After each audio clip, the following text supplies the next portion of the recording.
In an unexpected and politically charged move, President Donald Trump has revoked security clearances for a number of high-profile Democrats and political adversaries, including former President Joe Biden, Vice President Kamala Harris, and several officials who have previously criticized him. This decision, outlined in a presidential memo issued late Friday, has drawn sharp criticism and raised questions about the implications of such actions on national security and political discourse. Trump's memo specifically targets individuals such as former Secretary of State Antony Blinken, former Congresswoman Liz Cheney, former Congressman Adam Kinzinger, and New York Attorney General Letitia James, who has pursued legal actions against Trump. The memo states, "I have determined that it is no longer in the national interest for the following individuals to access classified information."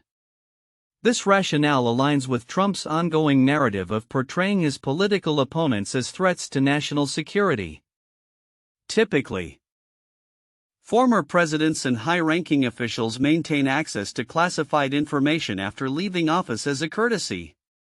Trump's revocation of these clearances not only strips these individuals of their ability to access sensitive information but also sends a clear message regarding his administration's stance toward dissent. The memo directs all executive department and agency heads to revoke unescorted access to secure U.S. government facilities for those named, limiting their ability to participate in national security discussions or receive classified briefings. The timing of this announcement is particularly noteworthy, coming after Biden and Harris's efforts to fundraise and rebuild the Democratic Party following recent electoral losses.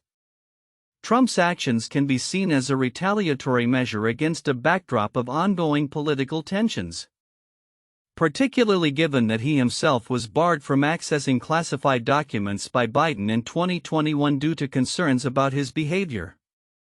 Critics have decried the revocation as a politically motivated act that undermines the norms of government transparency and accountability. It raises significant concerns about the politicization of national security and the potential chilling effect on free speech within the political arena. The ramifications of this move could hinder the ability of former officials to engage in public discourse and advocacy, especially in legal matters where access to classified information may be pertinent. In response to the memo, figures like Alexander Vindman and Fiona Hill, who previously testified against Trump during his first impeachment, expressed their disdain for the action. Vindman in particular remarked on social media that he was unconcerned about losing a clearance that had been inactive for years. Meanwhile, Letitia James, one of the individuals targeted, alluded to the potential impact of these actions on the legal proceedings she is involved in against Trump. This unprecedented step by Trump could set a precedent that affects the treatment of former officials in future administrations, potentially leading to a further erosion of the bipartisan norms that have traditionally governed access to classified information. As the political landscape continues to evolve, the implications of these actions will likely be scrutinized in both legal and public arenas. Looking ahead, the fallout from these revocations may provoke further legal challenges, especially from those affected who believe their rights are being infringed upon. As political tensions remain high, the balance between national security interests and political accountability will be a critical issue for the Biden administration and its successors. In a significant reshaping of U.S. education policy, President Donald Trump announced that key programs from the Department of Education will transition to other federal agencies, a move that reflects his ongoing effort to realign governmental functions under his administration. Effective immediately, the Small Business Administration (SBA) will assume responsibility for overseeing the federal student loan portfolio, while the Department of Health and Human Services (HHS) will manage services for students with disabilities. Trump's directive comes in the wake of his executive order to dismantle the Department of Education, a controversial decision that has sparked widespread debate about the future of educational governance in the country. In a statement, Trump emphasized that this change is part of his broader initiative to streamline government operations and reduce bureaucracy, asserting that education is a service that can be provided more efficiently through specialized agencies. The transition of student loan management to the SBA is particularly noteworthy. Traditionally, The Education Department has been tasked with disbursing federal loans and grants to students, making this move a significant shift in how educational financing is administered.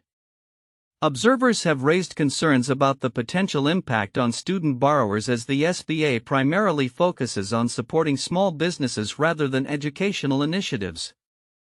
Critics argue that this could lead to a mismatch in priorities and expertise, potentially complicating access to loans for students. In a related development, Trump's administration has faced backlash for its treatment of immigrant populations, particularly concerning the deportation of Venezuelan nationals. Amid these tensions, Trump stated that individuals deported under the Alien Enemies Act had undergone a very strong vetting process, despite reports suggesting that many deportees lacked criminal records. This declaration has drawn skepticism, particularly from legal experts and immigrant rights advocates who question the due process afforded to those targeted under this wartime law.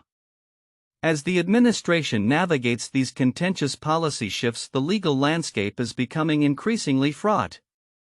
Several federal judges have recently challenged Trump's executive actions, emphasizing the need for adherence to constitutional principles. Notably, a judge rebuked the administration's attorneys for their disrespectful language in court, highlighting the ongoing struggle between the Trump administration and the judiciary over executive power. In parallel, the political climate is heating up as Democrats and Republicans prepare for the upcoming elections. Trump's support for conservative candidates such as Brad Schimmel in the Wisconsin Supreme Court race underscores the administration's strategy to solidify its influence at all levels of government. This is particularly critical as the ideological balance of the court could significantly impact issues like abortion rights and labor regulations. Looking ahead, the implications of these changes remain to be seen. The potential for legal challenges to Trump's actions, particularly regarding the dismantling of the Department of Education and the management of student loans, could shape the discourse around education policy leading into the 2026 midterm elections. As the administration continues to assert its agenda, the response from both the public and the courts will likely determine the extent to which these initiatives can be implemented effectively. In an era marked by political turmoil and economic uncertainty, Senator Bernie Sanders has once again emerged as a powerful voice advocating for economic justice and a more equitable political landscape. As President Donald Trump embarks on his second term, Sanders is rallying supporters under the banner of his Fighting Oligarchy tour, drawing record crowds and igniting discussions about the increasing influence of billionaires in American governance. His message resonates deeply amid widespread discontent with both Trump's policies and the Democratic Party's response to them. Kicking off this tour in Las Vegas and Tempe, Arizona, Sanders has been joined by prominent figures like Representative Alexandria Ocasio-Cortez. Together they have addressed overflowing crowds, emphasizing the need for a political shift that prioritizes the needs of working-class Americans over the interests of the wealthy elite. "We will not allow you to move this country into an oligarchy," Sanders declared, directly challenging Trump and calling out billionaires like Elon Musk, who he accuses of undermining essential public services such as Social Security and Medicaid. Sanders' message is gaining traction, evidenced by a staggering turnout of over 30,000 attendees at a rally in Denver, marking a new record for his events. This renewed enthusiasm reflects a growing frustration among voters dissatisfied with the Democratic Party's perceived failure to effectively counteract Trump's aggressive policies, which many see as detrimental to the public good.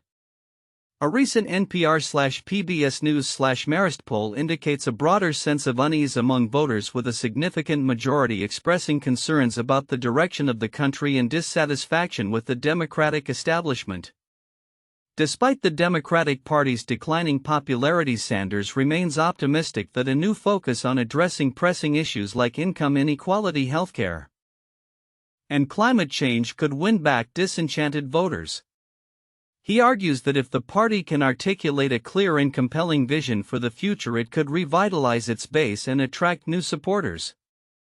"If they do that, I think working people will come back into the fold," he stated, cautioning that without such efforts the party risks further alienation from its core constituents. However, the Democratic leadership faces an uphill battle.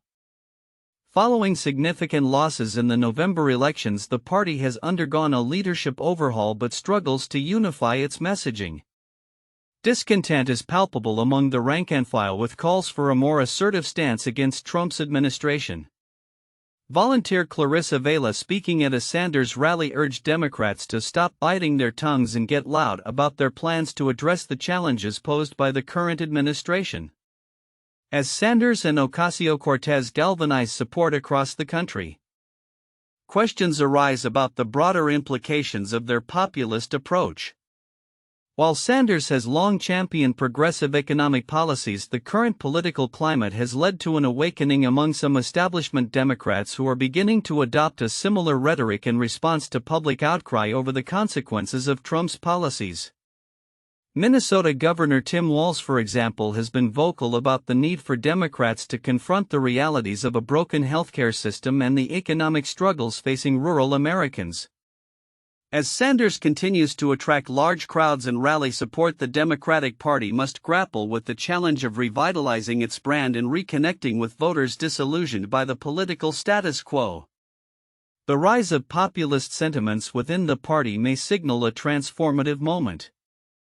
But it remains to be seen whether this energy can translate into meaningful political change as the nation navigates the complexities of Trump's presidency and the economic landscape that follows. As the political landscape evolves, the call for action against oligarchy and the fight for economic justice will undoubtedly remain central to the national conversation. In a whirlwind of economic uncertainty, President Donald Trump's administration is navigating a precarious landscape marked by rising inflation, fears of recession, and controversial tariff policies. As markets remain volatile and investors express growing concern, the prospect of a proposed Doge dividend check has emerged, which could offer financial relief to taxpayers, yet its feasibility is now in question. In recent comments, Trump has indicated plans to impose significant reciprocal tariffs on a range of trading partners, a move that could potentially exacerbate inflation and economic instability. With a deadline of April 2 for these tariffs, the administration's strategy seems to hinge on the belief that short-term pain is a necessary step toward long-term economic revival. "We are willing to endure some immediate market corrections in order to reset the economy," Trump stated, underscoring a willingness to accept temporary disruptions for perceived future gains. Among the proposed solutions to ease public discontent amid rising prices is the Doge dividend, a concept popularized by both Trump and tech entrepreneur Elon Musk. This plan suggests that savings from government efficiency could be redistributed to taxpayers in the form of checks potentially amounting to as much as $5,000 per household. As explained by James Fishback, CEO of an investment firm advocating for the initiative, the actual dividend would depend on the estimated savings from government cuts, with calculations suggesting even a scaled-back version could still deliver substantial payouts to Americans. Let's say it's only $1 trillion in savings, that would result in a check of $2,500, Fishback noted. However, the idea of injecting such funds into the economy has raised red flags among economists. Aaron Sorksina, CEO of MDRN Capital, cautioned against the potential inflationary consequences of this approach. Dumping $5,000 per person into the economy sounds great on paper, but it could lead to a spike in demand that outstrips supply, driving prices even higher, he warned. The fear is that what could begin as a temporary relief measure may fuel inflationary pressures that linger far longer. Adding to the debate, Kevin Hassett, chair of the National Economic Council, argued that the Doge dividend could make fiscal sense if the government reallocates this money back to the public. It redistributes economic activity without necessarily being inflationary, he claimed. Yet this assertion has been met with skepticism from numerous economists who emphasize the need for fiscal responsibility, especially in light of the national debt, which currently stands at a staggering $36.22 trillion. John W. Diamond, an economist and co-author of a recent op-ed, articulated a prevailing concern: "I can't get behind the Doge dividend. It doesn't make sense to cut spending to reduce the deficit and then turn around and send it back to taxpayers." He advocates for applying any savings directly toward deficit reduction rather than creating what he views as an unsustainable cycle of spending. As the administration continues to grapple with these complex economic challenges, the focus remains on balancing growth with fiscal prudence.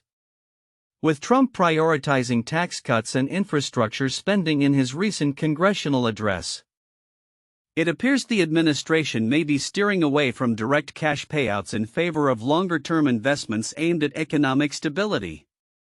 Market analysts are watching closely as fears of recession intensify, particularly with the added strain of tariffs that threaten to drive up costs for consumers. The Federal Reserve has indicated a cautious approach with a potential pause on interest rate cuts amidst this uncertainty. Jonathan Ernest, an economics professor, echoed the sentiment that additional stimulus could conflict with ongoing monetary policies designed to stabilize the economy. In this fraught environment, the future of the Doge dividend remains uncertain. While the concept may resurface as a political strategy, particularly as midterm elections approach, the broader economic indicators suggest that direct cash handouts may be ill-timed. With inflationary pressures mounting and recession fears lurking, the administration faces the challenging task of navigating a path toward sustainable economic growth without overshooting its fiscal targets. As the situation evolves, stakeholders across the spectrum will be closely monitoring how these policies unfold and what they mean for the average American in the months ahead. As President Donald Trump resumes his leadership in the U.S., his approach to trade and security is raising concerns among key allies in the Indo-Pacific region. Following his return to the presidency, questions abound regarding the administration's policies, particularly as they relate to long-standing partnerships that have been integral to U.S. strategic interests in Asia. In recent months, the Trump administration has adopted a tough stance on trade reminiscent of the aggressive tariffs imposed during his first term. This time, however, the implications reach beyond China, with tariffs on aluminum and steel from Australia, threats of tariffs on Japanese automobiles, and hints that South Korea may also face similar economic measures. Such actions have sparked anxiety among U.S. allies who are left grappling with the unpredictability of America's trade policies. Seth Jones, president of the Defense and Security Department at the Center for Strategic and International Studies, expressed concern over the potential erosion of trust with allies. Tariffs against the Australians, or current or future tariffs, particularly increases against the Japanese and South Koreans, would certainly not be helpful in contributing to a close partnership with those countries. As trade disputes escalate, the fear of a broader Indo-Pacific trade war grows, reminiscent of the tensions seen in North America and Europe. The Biden administration had previously taken steps to strengthen alliances in the region through strategic security pacts with Japan and South Korea, as well as a partnership known as AUKUS with the UK and Australia. These alliances have been critical to the U.S. First Island Chain strategy, designed to encircle China's naval and air capabilities in the event of conflict. In a notable shift, President Biden had also moved away from the long-held U.S. ambiguity regarding Taiwan, openly stating that the U.S. would defend the island against any attack from China. As Trump navigates his new term, there is a prevailing sense of uncertainty among U.S. partners. John Nielsen Wright, head of the Japan and Korea's program at the University of Cambridge, noted, "We are in uncharted territory. There is a profound sense of anxiety and urgency among countries like Japan and Australia, which have a stake in the Indo-Pacific." Amidst these shifting dynamics, allies are also reassessing their own security strategies. Japan is reportedly examining its defense policy in light of ongoing regional threats, including China's assertiveness and the war in Ukraine. Australia is also facing political uncertainty, with upcoming elections potentially reshaping its defense posture. With the future of U.S. foreign policy hanging in the balance, the effectiveness of Trump's economic and security strategies will be closely monitored, not only by allies but also by adversaries keen to exploit any perceived weaknesses in the U.S. stance. The outcome of these trade negotiations and security policies will significantly impact the geopolitical landscape in the Indo-Pacific, a region that remains one of the most contested and strategically vital in the world. As the Trump administration begins to implement its agenda, The responses from U.S. allies will likely define the contours of relationships in the Indo-Pacific. Whether these alliances can withstand the pressures of economic protectionism and security dilemmas remains to be seen.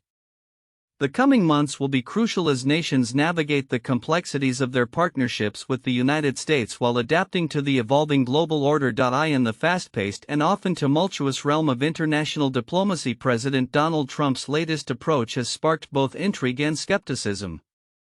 As he attempts to swiftly navigate global conflicts, notably in the Middle East and Eastern Europe, critics and allies alike are beginning to question the sustainability of his methods. Trump's diplomatic strategy, characterized by a hurried flood-the-zone mentality, aims to achieve quick resolutions to long-standing disputes.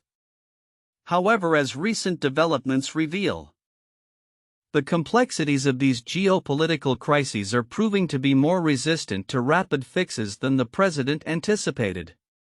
Since reclaiming the presidency, Trump has made headlines with his assertive efforts to broker peace, declaring an epic ceasefire in Gaza even before his inauguration. He has expressed a strong desire for a swift cessation of hostilities in Ukraine and a quick agreement with Iran to curb its nuclear ambitions. Yet as his initiatives unfold, they are colliding with the stark realities of international relations. Critics argue that Trump's impatience is undermining the potential for lasting solutions. Aaron David Miller, a veteran Middle East negotiator, articulated this concern, stating rushing a solution was risky because he's in such a hurry to get results. He's sort of misdiagnosing the problem. The collapse of the Gaza ceasefire and President Vladimir Putin's rejection of a proposed 30-day ceasefire in Ukraine highlight the pitfalls of Trump's strategy.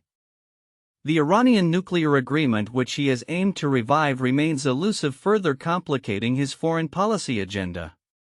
Supporters of Trump, including former strategist Stephen K. Bannon, counter that his approach is designed to disrupt the traditional international order, which they view as outdated. Bannon described Trump's method as geopolitically it's all gas no brake, suggesting that the administration's rapid response to conflicts is a calculated effort to reshape global alliances and influence. In the context of the ongoing Ukraine conflict, Trump's efforts have been met with significant hurdles. His recent attempts to negotiate a ceasefire with Putin have been thwarted by the Russian president's reluctance to cede ground. Following a call between the two leaders, Putin's agreement was limited to halting attacks on energy infrastructure, leaving other civilian targets vulnerable. This stark divergence in interpretation of agreements underscores the challenges of effective communication and negotiation in high-stakes diplomacy. Moreover, Trump's endeavors in the Middle East have faced similar obstacles. Despite his proactive stance, Israeli attacks in Gaza resumed shortly after he initially touted progress in peacemaking.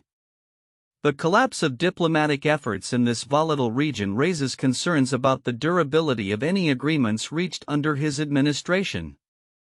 As Trump prepares for key discussions in Riyadh regarding the Ukraine conflict, the stakes are higher than ever. His administration's approach, described as a game of broken telephone, reflects a reliance on oversimplified narratives that may not capture the complex realities of foreign relations.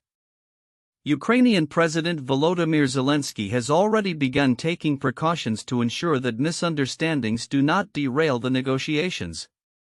Looking forward, the future of Trump's foreign policy remains uncertain. Experts warn that while speed can sometimes facilitate diplomatic breakthroughs, it can just as easily lead to missteps that jeopardize long-term stability. As global tensions escalate, the need for a nuanced understanding of international relations will be crucial for navigating the intricate web of interests at play. In conclusion, President Trump's attempts to revitalize U.S. diplomacy through rapid-fire negotiations are encountering significant resistance from established geopolitical realities. As the complexities of international conflicts persist, it will be imperative for his administration to adapt its approach to foster durable solutions that extend beyond the short-term political gains. The ongoing developments in Ukraine and the Middle East will serve as critical tests for Trump's diplomatic strategy in the months to come.